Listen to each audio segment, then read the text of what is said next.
Kur zonja Kocaqi tha që emri Mykenës vjen nga fjala myk, nuk doja ta besoja. Mirë po fjalori i Bizantit tregon që vërtet emri Mykenës do të thot banori i vendit të Mykut. Mirë po, fjala myk në gjuhën helene ishte Mykos.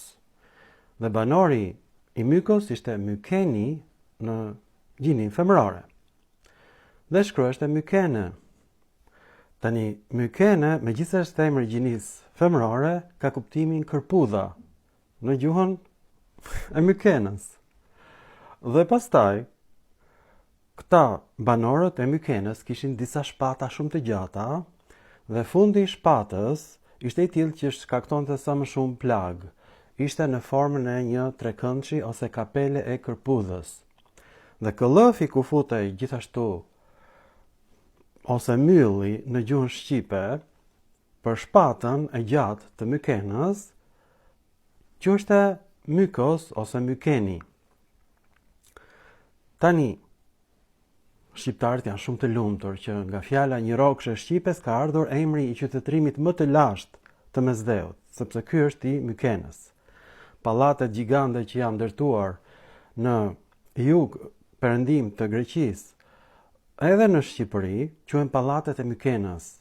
Dhe qytetërimi i Mollosëve vjen nga qytetërimi i Mykenës. Molos në gjuhën e Mykenës do thoshte lodhje, përpjekje. Përkëndej vjen emri Molosëve. Emri Lisos, gur i lëmuar, vjen pikërisht nga emri i Mykenës.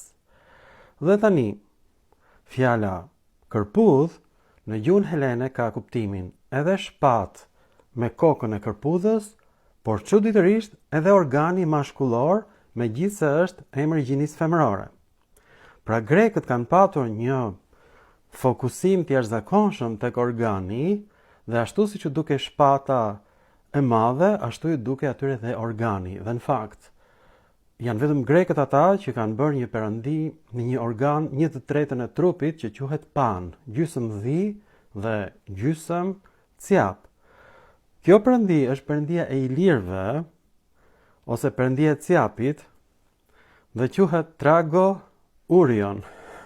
Është qytet sot në Dalmaci i ilirëve, por ilirët, siç e shikoni, flisin helenisht. Pra, e gjithë Iliria kanë qenë e pushtuar nga fise helene, popullsia vendase ndoshta merrej me mprehjen e shpatës, me nxjerrjen e mineraleve për të bërë shpatën, dhe pikërisht ata kanë krijuar dhe fjalën drilon, organ mashkullor, që ne e mbajmë si emër, nuk e dim që është organ mashkullor, edhe emri i mykut nuk është myku siç mendojmë ne, por shkërpudha me atë kokën me kapele që qenë ka si organi mashkullor dhe që unë nuk e dija. Nuk e kam observuar organin me kaq kërshëri se sa grekët, pas kam patur fiksim ata me organin. Edhe perëndia Pan ka një organ gjigant.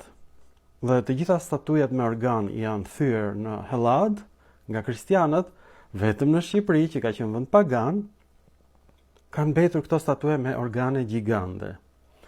Pra dhe njëherë përfundimisht, Myken do thot kërpudh dhe organi si kërpudha, të dashur drilon, të dashur pelazg, dhe vetë fjala Mykos e greqishtes është bërë huazim në Shqip myk, të dashur shqiptar, një kërpudh e bukur si organ.